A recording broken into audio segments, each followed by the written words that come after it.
जो युवा डिस्ट्रैक्ट हो रहे हैं, उसमें न कहीं डिजिटलाइज़ेशन जो हुई है पूरे विश्व में या देश में, वो तो हमारे हाथ में आती है। जैसे मोबाइल है, उसमें कई लोग उससे डिस्टर्ब होते हैं, पढ़ाई में। देखिए, जैसे हम आप घर में माचिस रखते हैं तो वही माचिस दीपक भी जलाता है, वही माचिस घर भी जलाता है।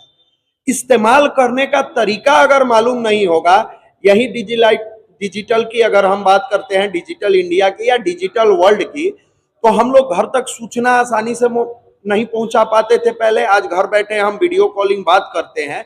ये डिपेंड करता है कि हम उसको सुविधा में बदलते हैं कि उसका दुरुपयोग करते हैं। इसी के लिए इस कार्यक्रम का आयोजन कराया जाता है और इस कार्यक्रम में मुख्य रूप से हम लोग ये बताने का प्रयास करते हैं कि मनुष्य अपने भाग्य का निर्माता स्वयं है। जो जैसे सोचता है करता है वैसा ही बन जाता है, लेकिन वो सोचेगा कैसे? तो ध्यान के माध्यम से, मेडिटेशन के माध्यम से।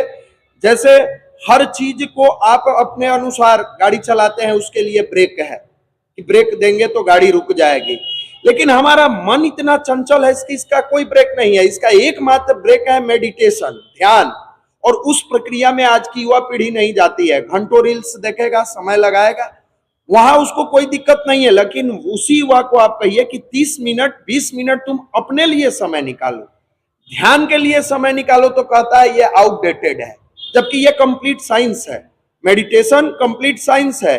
जब कोई भी व्यक्ति ध्यान करता है तो जिस प्रकार आप आग के पास बैठते हैं गर्मी महसूस होता है, एसी रूम में बैठते हैं ठंडक महसूस होता है, ध्यान करते हैं आपका विचार अपने आप पवित्र होता चला जाता है। और इसका सबसे बड़ा उदाहरण है रत्नाकर जैसे डाकू इसी मेडिटेशन के माध्यम से अपने आप को वाल्मीकि बनाए।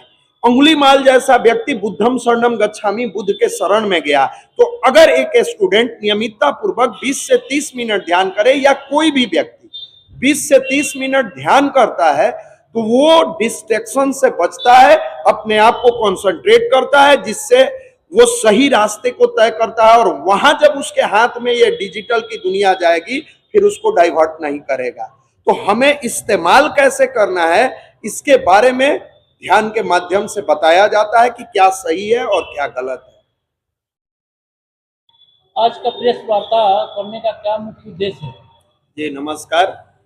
अखिल विश्व गायत्री परिवार की इकाई प्रांतीय युवा प्रकोष्ठ द्वारा 7 दिसंबर को यूथ एम्पावरमेंट कार्यक्रम का आयोजन किया गया है, जो गांधी मैदान के नजदीक बापू सभागार में होगा। समय 10 बजे रखा गया है, जिसमें हमारे मुख्य वक्ता के रूप में डॉक्टर चिन्मय पांड्या जी आ रहे हैं, जो MRCP लंदन है, प्रो VC देव संस्कृति विश्वविद्यालय के आप प्रो VC हैं।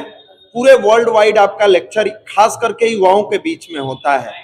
वर्तमान चुनौती और युवा वर्ग जो है, वर्तमान में युवा है, उसके साथ बहुत सारी चुनौतियां आ रही है। जैसे वो क्लास में जा रहा है, अपने स्टडी को